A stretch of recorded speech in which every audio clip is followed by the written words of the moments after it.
sengaja mengambil tema yang agak lain dari pulang ke rumah ini. Bisa ditampilkan slide-nya. Haleluya. Tema yang keren bagi kita semua. Tema yang asik. Ya.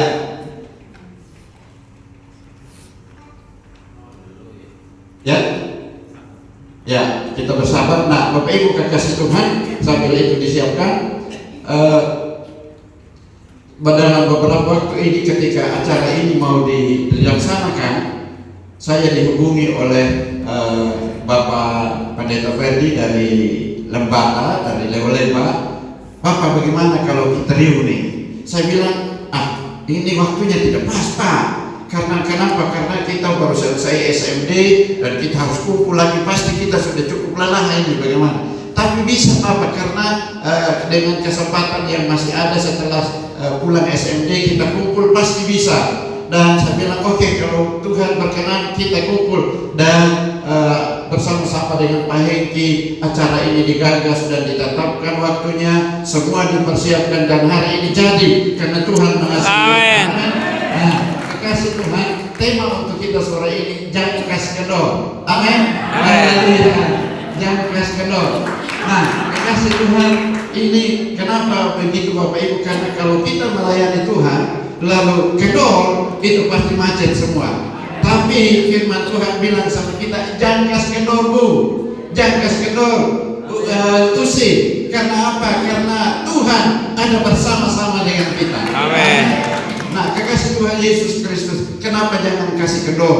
Barangkali saya harus berbicara singkat saja karena ini hal yang perlu bagi kita semua untuk bisa mengikuti seluruh rangkaian acara dengan baik. Saya bicara singkat saja bahwa kenapa kita bisa kendor dalam pelayanan. Bapak Ibu, sederhana saja. Kalau kita menjauhkan diri dari persekutuan, baik persekutuan dengan Tuhan maupun dengan sesama, kita pasti kendor. Ya, kita pasti mengalami kelemahan, kita pasti kehilangan fokus, kita pasti kehilangan arah. Karena apa? Karena tidak ada spirit positif yang terus bekerja dalam hidup kita. Nah, itu sebabnya kita diingatkan sore hari ini, jangan kasih kendor. Biasanya kita menjadi kendor kalau kita itu seperti saya bilang tadi, kalau kita memisahkan diri, mengasingkan diri atau menjauhkan diri karena banyak persoalan. Mungkin kita merasa pelayanan ini terlalu berat. Kita merasa doa kita lama belum dijawab. Lalu kemudian kita mengalami tantangan lain di lingkungan kita, dan kita merasa saya sendiri, saya tidak bisa buat apa-apa dan tidak bisa lagi melanjutkan pelayanan. Bapak Ibu kekasih Tuhan, ketika kita membiarkan pikiran ini masuk dalam hati dan pikiran kita pasti menjadi lemah. Amen. Itu sebabnya firman Tuhan, saya juga bersyukur ini firman Tuhan. Rupanya teman-teman kita di luar sana, jangan kasih kendor, Bu. Itu dari firman Tuhan rupanya. Bukan pilih di jalan atau pilih di pasar, tapi dari firman Tuhan yang bilang semangat terus, tetap kuat, tetap bergairah, terus berjuang karena ada Tuhan bersama-sama dengan kita. Amin. Bapak Ibu, kita bisa kendor kalau kurang dukungan, kita bisa kendor kalau kurang kasih sayang, kita bisa kendor kalau kurang motivasi, kita bisa kendor kalau kita mengalami bahwa tidak ada dana untuk pelayanan, untuk pekerjaan Tuhan. Kita bisa kendor, kita mengalami itu. Dan kalau kita membiarkan itu terus menekan kita, maka kita menjadi lemah. Itu sebabnya kekasih Tuhan, firman Tuhan ingatkan kita tadi, janganlah hendaknya kerajinanmu kendor, biarlah rohmu menyala-nyala dan melayanilah Tuhan. Apa rahasianya supaya kita jangan menjadi kendor, Bapak Ibu? Sederhana saja. Firman Tuhan bilang sama kita supaya kita terus ada di hadirat Tuhan. Firman Tuhan ingatkan kepada kita supaya kita terus cari wajah Tuhan. Kami sering mengalami hal yang sama. Bahkan selama STPB berjalan, kami sering mengalami saat-saat kritis, Bapak Ibu. Saat beras habis, begitu. Saat sayur tidak ada lagi, kami sering mengalami itu. Berkali-kali mengalami itu, begitu. Tapi Tuhan selalu punya cara untuk menolong. Dan Tuhan terus menyertai kita, kekasih Tuhan. Hanya memang saat ini untuk sementara waktu STPB harus pending dulu, begitu.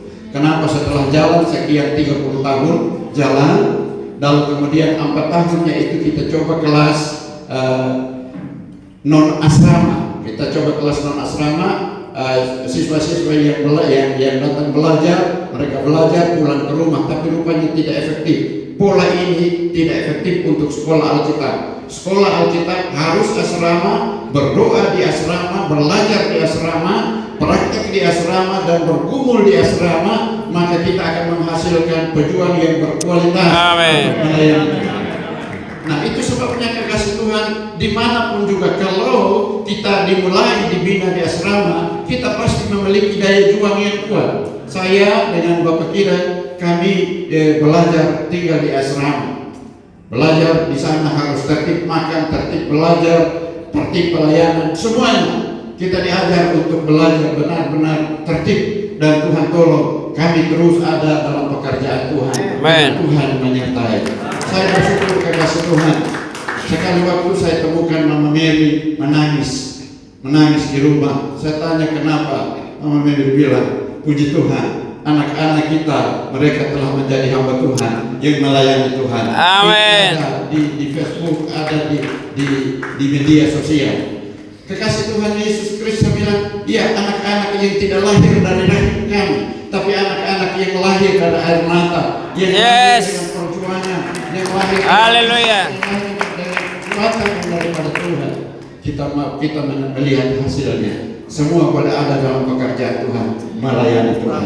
Itu sebabnya kekasih Tuhan, hal yang sangat penting bagi kita untuk terus bangkit, jangan memisahkan diri. Karena memisahkan diri ibarat domba yang tersesat. Juga kita belajar ketika kita masak di dapur, ketika satu potong kayu dikumpul jadi satu, kayu itu akan tetap menyala, kayu itu akan tetap terbakar. Tapi kalau kayu itu, satu potong kayu itu ditarik, memisahkan diri dari yang lain, kayu itu pasti lama-kelamaan api yang ada di dalamnya pasti akan pelan-pelan padam dan sama sekali tidak berguna apa-apa.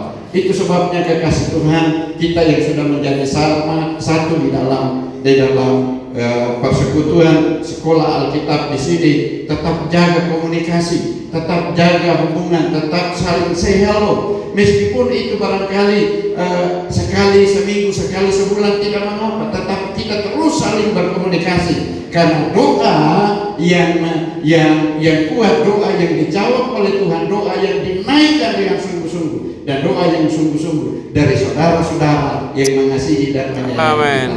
Amin.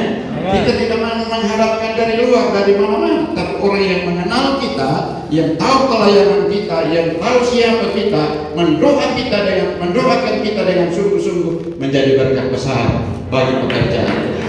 Itu sebabnya kekasih Tuhan, mari kita belajar untuk memelihara kasih persekutuan ini. Sekarang menjadi lebih mudah, tidak perlu harus tulis surat panjang lebar antar di kantor pos dan kemudian tempel perangko baru informasi sampai. Kita bisa langsung bilang, hai, lagi buat apa, begitu ya, bisa langsung begitu. Nah, kekasih Tuhan, jaga komunikasi, jaga perhubungan. Seberapa tinggi pun pelayanan kita hari ini, seberapa besarnya Tuhan pakai kita, seberapa hebatnya jangkauan pelayanan kita, tetap jaga komunikasi. Amin. Tadi malam setelah Pak Gilbert saya melayani, saya keluar saya berdiri di sana, langsung dia bilang, kup, dia rangkul saya begitu, ya, dia rangkul saya dan kami foto bersama di sana, kekasih Tuhan. Meskipun dengan popularitas yang begitu hebat, dia tetap ingat kami adalah satu kelas, satu asrama berada di Petamburan. Karena waktu masuk itu kami harus sama-sama di asrama. Setelah itu dia karena rumahnya dia di Jakarta, dia belajar di asrama dengan menjadi mahasiswa yang tinggal di luar asrama. Tapi komunikasi sangat baik, kekasih Tuhan. Jadi jaga hubungan kita. Seberapa besarnya, seberapa hebat, seberapa tingginya posisi kita, jaga itu. Karena apa? Amin. Itu menjadi kekuatan yang membuat kita tetap kuat melayani. Amin. Ketika kita melihat teman kita, saudara kita tetap ada di dalam badan Tuhan, kita akan bilang, saya juga Tuhan tetap jaga. Saya juga Tuhan tetap pakai. Amin. Saya juga Tuhan sertai. Amin. Nah itu penting kekasih Tuhan. Itu penting. Kalau dikasih tahu Pak Oden, Yakub ini, Om Yakub ini, saya punya teman kelas, sama-sama masuk, waktu mulai masuk, sama-sama satu kelas, sampai wisuda sama-sama juga begitu. Saya bilang baik juga ini orang, tidak terlalu sombong amat begitu.